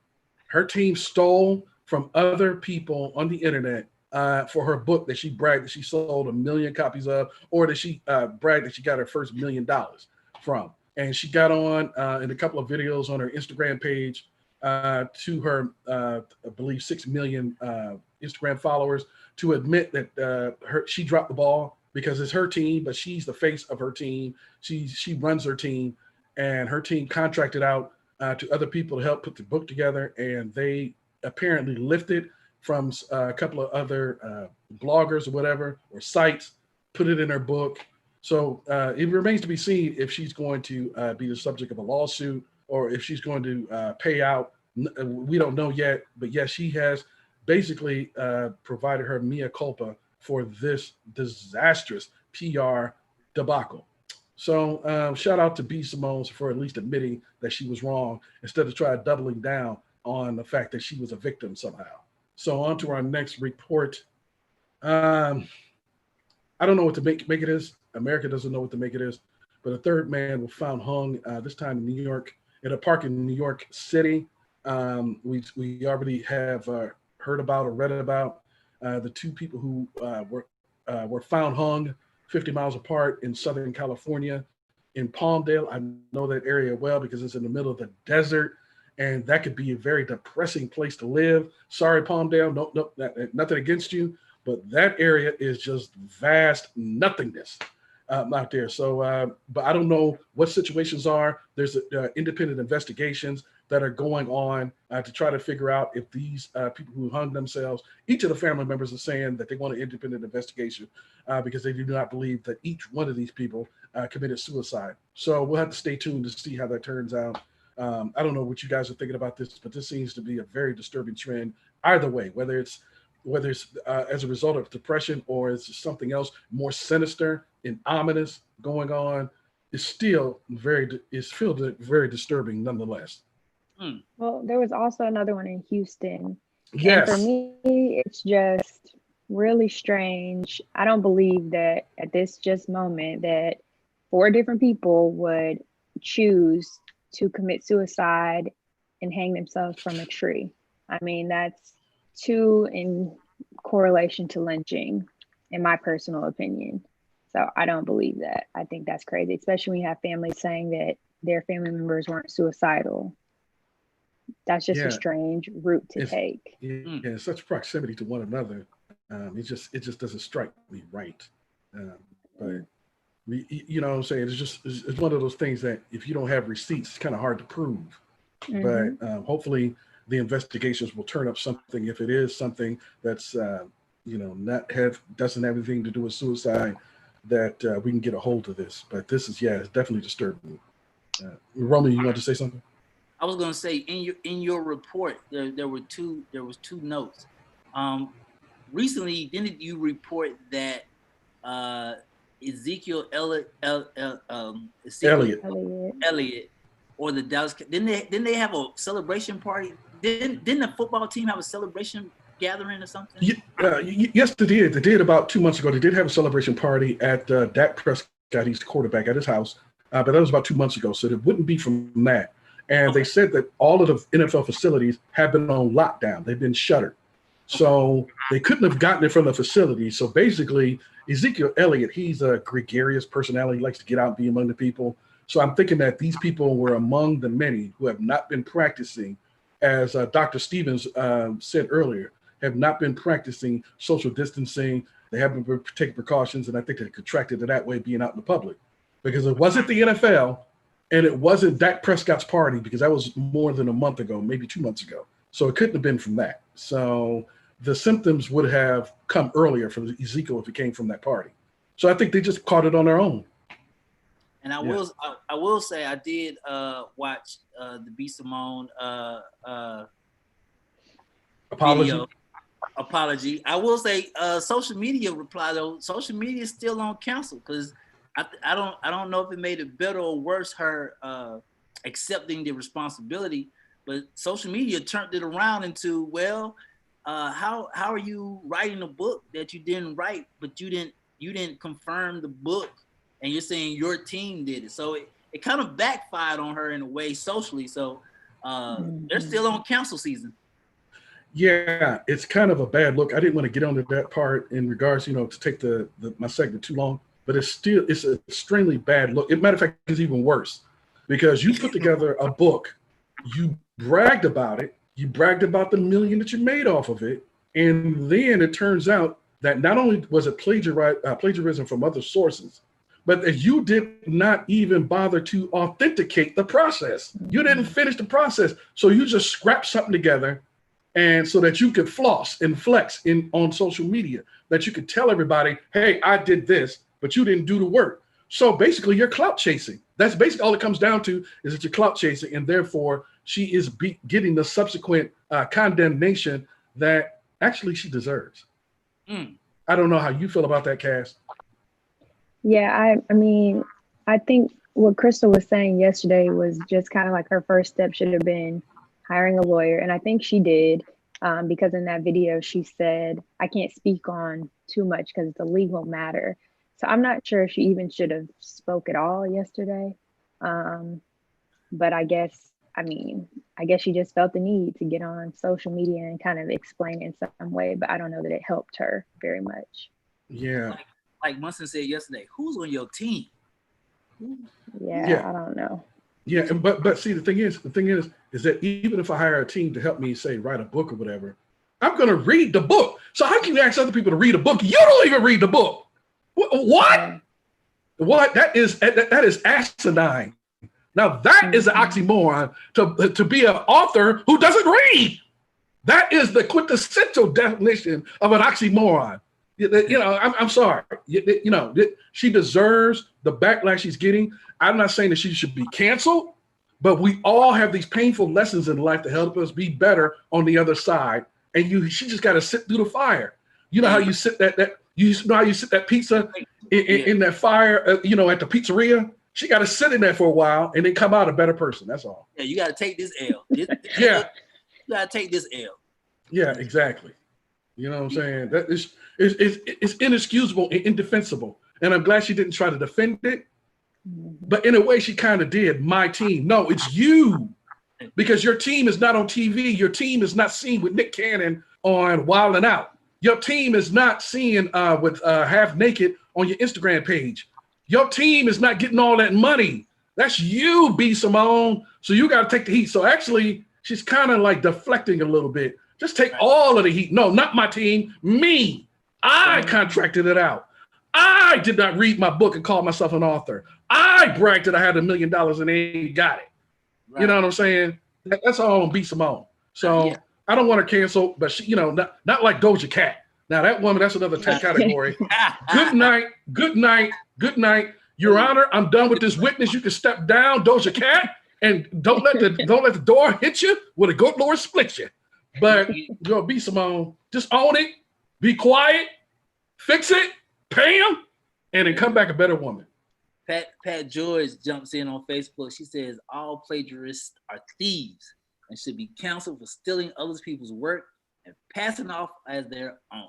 Thieves, she said. Cass, baby hair Cass, thieves. I'm gonna change my name. Well, exactly. And I just think that she messed up. She's gonna learn. She needs to rebound. I mean, there's not one of those. She's not a miscreant. She's not. You know what I'm saying? It's not like a first degree felony. You know what I'm saying? It's not a capital punishment. She just needs to go ahead and pay for her sins, and then, you know what I'm saying, and then come back and apologize authentically. Like, we need to see an authentic apology, because it looked like in the video she was kind of like smiling and laughing a little bit, you know, not taking it serious. Oh yeah, don't worry about that. I get that together. No, it needs to be sincere. We need to see, she needs to be contrite. Right. Did you think she was contrite in her video? Definition, please. No, just kidding. Okay, I'm sorry. Did you think that she was did you like she was she felt like she was wrong? Did she look like she was apologetic? I don't. It was just, I don't know. I don't think she should have done it at all. I don't think it was just kind of, I think she was nervous about speaking about it, and it just wasn't the right time. So before we move on, because we need to move on, I'll replay it for you, King James. You ready, Kat? Okay. I am sorry. I want y'all to know I am. I made a mistake. So, I wasn't supposed to say sorry. I made a mistake. Thank you. Goodbye. That's literally how it sounded yesterday. It was very well written. And she, if you notice how she turned like this every 5 minutes, that's as much sincerity as I got from it. But I hope it comes out in the end and supports. I just want to get everybody back on being aware of COVID-19, and I want to get everybody back on aware of posting with a purpose. That's all I need on my end. Post with a purpose. Demetrius Johnson says fake. She said, Demetrius Johnson from Facebook said, yeah, she saw it. She didn't believe it. Okay, that's the point I was getting to, is that the fact that she wasn't very, it didn't seem sincere. That's the word I was looking for. Sincere. Contrite. Contrite means that you are really sorry. But it didn't seem like she was very contrite. She didn't seem like it was, it was just like, I got caught. I'll take care of it. It ain't no big deal. I'm a star. I'm that chick, and you can't hurt me. I got it. Y'all going about your business. Ain't nothing to see here. No, there's a lot to see here, because you have a vast platform. You have 6 million Instagram viewers, I think.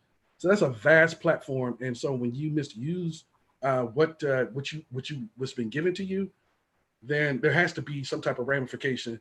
There has to be some type of there has to be some kind of clapback. So yeah. So Cass, what you got? We about to debut the new birthday song, right? Yes. So before we get into it, we mentioned it was Tupac's birthday. He would have turned 49 today. It is also Eddie Levert's birthday, and we just want to shout them out, give them a happy birthday, just celebrate legacy and life in this moment. So we're gonna sing them happy birthday. Munson. Eddie Levert. Hey, Cass, it's your birthday. We got the cake is on the way. We got the music playing, cause it's your holiday. Woo! We invited family, and everybody came. I strike a pose for me like you in a picture frame. You got your finest clothes on, and $1 million smile. So we gon' celebrate you for a while. And don't forget we got these candles. When you away, don't forget we got the candles. Happy birthday, gonna celebrate you for a while. Candles, blowing you away. Wait. Candles. Happy birthday, happy girl. So if you're proud to make another year. Hey, who's that? Happy birthday to everybody from June 16th. It is clearly our birthday song for the Wake Up Call. That was Little Professor Sky, obviously, and I hanging out. But that was our birthday song. We just want everybody to know that everybody's birthday is important, both Tupac, Eddie Levert, and anybody else out there. The morning wake-up call, Rolling Out AM, says happy birthday. I'm checking out on you, Romeo. Okay. Cass, don't let him get away. Who was that? King James. Well, I think we need to know who Little Professor Sky is for everyone who joined the wake up call. Oh, she's awesome. Oh, who is that? That's cool. Of course, is playing the background. Okay. All right. Go ahead, Cass. Tell her who Little Professor Sky is. So no, Munson, please, you let them know who Little Professor Sky is. That's our brand. Obviously, you can go to littleprofessorsky.com, but really, it's just part of us being able to say happy birthday to you. We wanted to have our own song here at the Wake Up Call. We're working on some more music. We're coming out. We got an inspirational album called Peace and Purpose, which will be out in August. Cass worked on that. We're really excited that our coloring book, our pencils, our new forms of meditation will be coming out. We actually have a song, Trust in Him, that's we're working on a video. And also to everybody that's watching on Twitter, Facebook, and YouTube, Munson Steve also has released Playful Genius. And Playful Genius is so dope because Rolling Out actually encourages kids on reading, writing, math, and science. And Playful Genius is one of those platforms where you can share with your kids. So definitely make sure you go to rollingout.com and Google Playful Genius to check that out.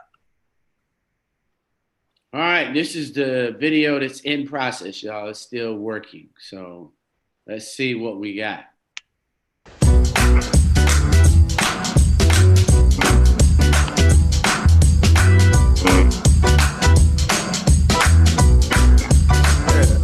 Trust in him and let him know what's wrong. Take his hand and keep holding on. Trust in him, just like the Bible says. Be of service and you won't regret. He got power that you'll never see. And he got power that you can't conceive. And he's got love for every one of us. All you really got to do is you just gotta trust. I give it up to him. Give it up right now. Give it up to him. Give it up right now. Give it up to him. Give it up right now. Give it up to him. Give it up right now. Trust in him. Don't you dare doubt. Bring your burden to the altar and lay them down. Yeah. If you want peace, he can guarantee. Yeah. He do it for you, just like he did it for me. 'Cause he got power that you'll never see. And he's got power this world cannot conceive. He's got love for every one of us. All you really got to do is you just gotta trust and give it up to him. Give it up right now. So give it up to him. All right. Give it up right now. Hey, I rock with that. Well, we're working on that. That's just a little something in the lab over there. Trust in Him's gonna be on the album. We're just playing with the video right now, working on it each and every day to create those moments of inspiration for our community, for peace and purpose. Trust in Him is coming out on Rolling Out Records. So we're excited about just playing with the video a little bit and getting the community to come out. So might be a Trust in Him sign coming your way soon.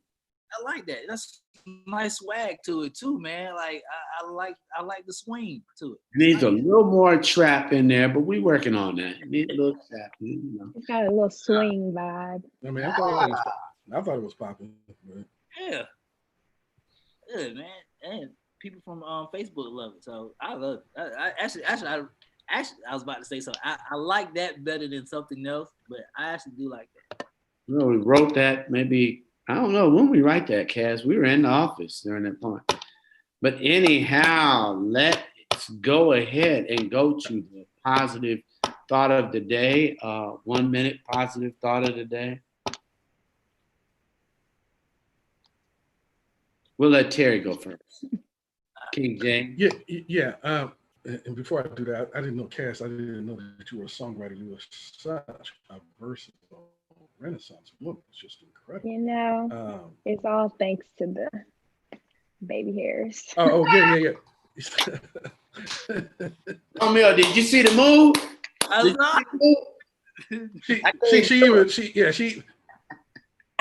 I'm just embracing it, you guys. Yeah, you should have gave the credit right. You should have gave the credit the cascading sunlight, but I thought that this was appropriate. Speaking of, we were talking about B. Simone and her canceled status, and it's only a matter of time before we find out whether or not she's actually canceled or not. But I think this is one of the things that's related to that, and it's from Winston Churchill. He was the former Prime Minister of England during World War II. He said, "Success is not final. Failure is not fatal. It is the courage to continue that counts." So when you fail, just keep on moving, keep on pushing. Dust yourself off, learn what you did, lick your wounds, dress your emotional gaping wounds, pop your collar, and keep it moving. That is my positive word of the day. On to the next one, Mr. Romeo International, please. My positive thought of the day is know your value, know your ask. As I learned today, as soon as you step in the room, know exactly what you're asking for, because they're gonna ask more of you. Cass in the city, baby. Yeah. Well, I like both of those points for sure. Mine is just take this moment to be introspective, reflect on, where you want to go, where you want to be, how you can be a better person, and how you can grow in this moment. Munson. Cass, we had such a good time today. I really enjoyed the whole morning hanging out with you guys. So thank you. Carrie.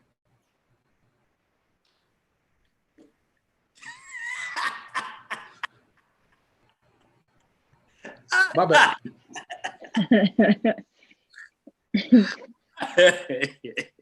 What? We didn't enjoy hanging out with Carrie and her. Shout out to Carrie and Adria, our guest from the D. Organic Flow. Yeah. You can't just leave one person out. You got to add Dr. K, Dr. Kenyatta Stevens.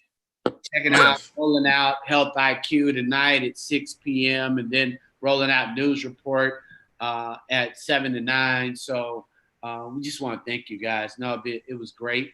I think we should have carried and had that 1 minute, but from my dear brother, give us a little Tupac quote, positive thought from Tupac. I know you got one in your pocket, Terry.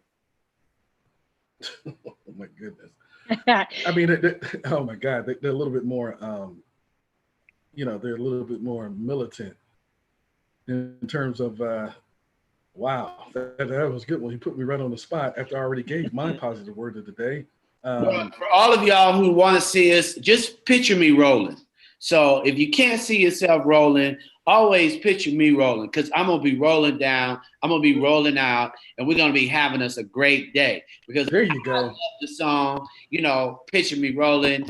I remember that was one of those things that I used to wake up to in the morning, and no matter what anybody else says to yourself, picture yourself rolling down the road, doing your thing, being safe as a community, loving yourself. That was brilliant. Knowing that everybody should see you, picture you rolling in your own success. So no matter what you do, know that Tupac wanted us all to see ourselves pitching us rolling with him. I'm rolling out. I'm Munson Steve. This is Cass and City, Romeo International. King James, the first King James, who moved from Akron to Atlanta to take his talents there. We all love you guys, and thanks for tuning in to Rolling Out AM. We're out of here. Peace. Go to rollingout.com right now. Check out the brand new stories we got dropping today. I'm gonna see if I can get my baby hair in today, y'all. Have a good Tuesday. I need a little curl at the end. You need a little brush, some